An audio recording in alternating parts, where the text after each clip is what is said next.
안녕하세요. 베타뉴스가 선보이는 동영상 뉴스 위클리 포커스의 이승줄 기자입니다. 이번 주에도 위클리 포커스에서 한 주간에 일어난 주요 뉴스를 알기 쉽게 전달해 드리겠습니다. 근로자가 지난 1년간 낸 세금을 정산해 차익을 돌려받는 13월의 월급 연말정산이 시작됐습니다. 올해부터는 신용카드로 쓴 도서 공연비와 3억 원 이하 주택 임차 보증금 반환 보증보험료가 신규로 포함됐습니다. 국세청 홈택스의 연말정산 간소화 서비스를 이용해 신용카드 사용금액, 의료비 등 연말정산을 위한 각종 증빙 내역을 확인할 수 있습니다. 연말정산 간소화 서비스에서 조회되지 않는 의료비는 17일까지 의료비 신고센터에서 신고할 수 있습니다. 근로자가 부모 등 부양가족이 쓴 신용카드 지출액을 함께 공제받으려면 미리 자료 제공 동의를 받아야 합니다. 주의할 점은 근로자와 부양가족의 증복 신고로 세금이 과도하게 줄었다면 추후 과태료 등이 부과될 수 있으니 세심한 확인이 필요합니다. 이달 중으로 자동차 보험료가 최고 4%까지 인상됩니다. 특히 이번 인상은 사고 경험자는 물론 무사고 운전자에게 동일하게 적용되어 연 50만 원 정도의 보험료를 내던 운전자는 최고 2만 원을 더 내야 합니다. DB손해보험은 어제부터 자동차 보험료를 3.5% 인상했다고 밝혔습니다. 현대해상과 메리츠화재도 3.9%, 4.4%씩 각각 인상했다고 전했습니다.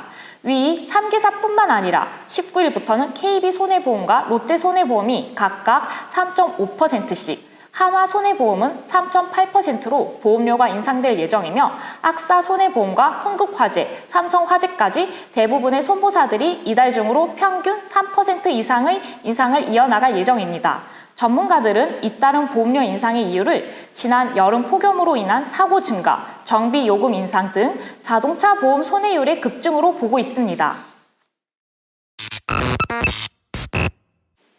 카카오가 시범 운영 중인 카풀 서비스를 결국 중단했습니다. 서비스 잠정 중단을 결정한 카카오는 택시 업체와의 협력과 사회적 합의를 우선으로 해 원만한 소통의 장을 만들기 위한 결정이라며 대화에 어떤 전제도 없으며 서비스 출시를 백지화할 수도 있다는 열린 자세로 대화에 임할 것이라 밝혔습니다. 그러나 택시 단체는 서비스 진행 여부와 관계없이 카카오에 대한 검찰 고발을 검토하는 등 강경한 태도를 고수하고 있습니다. 김태한 전국택시운송사업조합연합회 사무처장은 카카오가 여객자동차운수사업법상 자가용 유상운송 행위를 저지른 것으로 보고 고발을 검토하고 있다며 이미 1만 명의 서명을 모았으며 법률 검토 후 수사기관에 고발장을 제출할 것이라고 전했습니다. 검찰이 수많은 사상자를 낸 가습기 참사의 수사를 재개했습니다. 수사 재개의 첫 행보는 옥시 제품과 다른 원료를 사용해 수사가 지지부진했던 가습기 메이트와 관련된 업체의 압수수색입니다. 검찰에 따르면 서울중앙지검 형사 2부는 SK케미칼과 애경산업, 이마트 본사 등의 검사와 수사관을 보내 가습기 메이트와 관련된 문서를 확보했습니다. SK케미칼은 가습기 메이트를 제조했고 애경은 제품을 시중에 판매했습니다. 그중 애경은 사실상 가습기 메이트와 같은 제품을 이름만 바꿔 이마트 자체 브랜드 상품으로 납품하기도 했습니다. 수사 재개 움직임에 환경부는 가습기 메이트 원료에 대한 피해 연구 자료를 검찰에 제출했으며 가습기 살균제 참사 전국 네트워크는 최창원, 김철, SK디스커버리 대표와 안용찬 애경산업 전 대표 등 14명을 다시 검찰에 고발했습니다. 앞으로 음이온 효과로 불리는 방사선 작용물질이 들어간 제품의 제조와 수출입이 전면 금지됩니다. 또한 건강이나 환경에 유익한 것처럼 홍보하거나 표기하는 행위도 금지될 전망입니다. 원자력 안전위원회는 이런 내용을 담은 생활주변 방사선 안전관리법 일부 개정 법률이 지난 15일 공포됐다고 밝혔습니다. 개정 법률은 6개월 뒤인 7월 16일부터 시행됩니다. 라돈 침대 사태의 재발을 막기 위한 정부의 강한 의지로 풀이되는데 개정법에서는 침대나 장신구 등 장시간 밀착해 쓰거나 몸에 작용하는 제품에 대한 원료 물질의 사용 금지가 담겨 있습니다. 올 설 기간 우체국 택배 물량이 작년보다 200만 개가량 급증할 것으로 예상되는 가운데 택배 노조가 파업을 추진하고 있어서 배송 차질에 대한 우려의 목소리가 나오고 있습니다. 우정사업본부와 노동계는 전국 택배연대 노동조합 우체국 본부가 17일부터 19일까지 파업 여부를 결정하기 위한 조합원 투표를 진행한다고 밝혔습니다. 택배노조 우체국 본부는 우체국 택배 업무를 수행하는 비정규직 근로자 1,150명으로 구성됐으며 파업 투표가 가결되면 중앙노동위원회 조정중지 결정 이후인 25일부터 파업에 돌입할 예정입니다.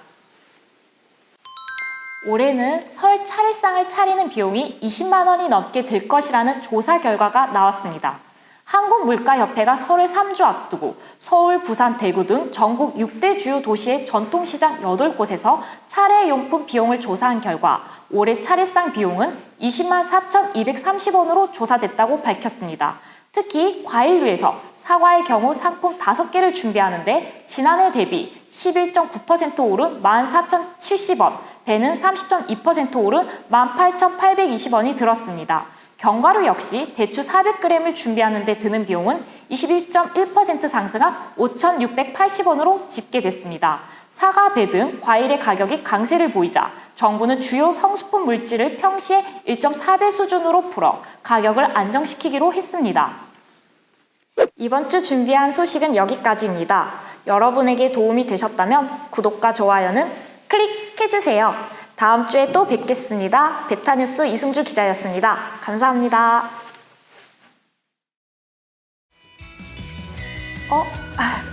잠시만요. 긴장했어요. 그러니까 제가 베타뉴스가 새롭게 선보이는 동영상 뉴스 위클리 포커스에 너무 장난. 위클리 포커스에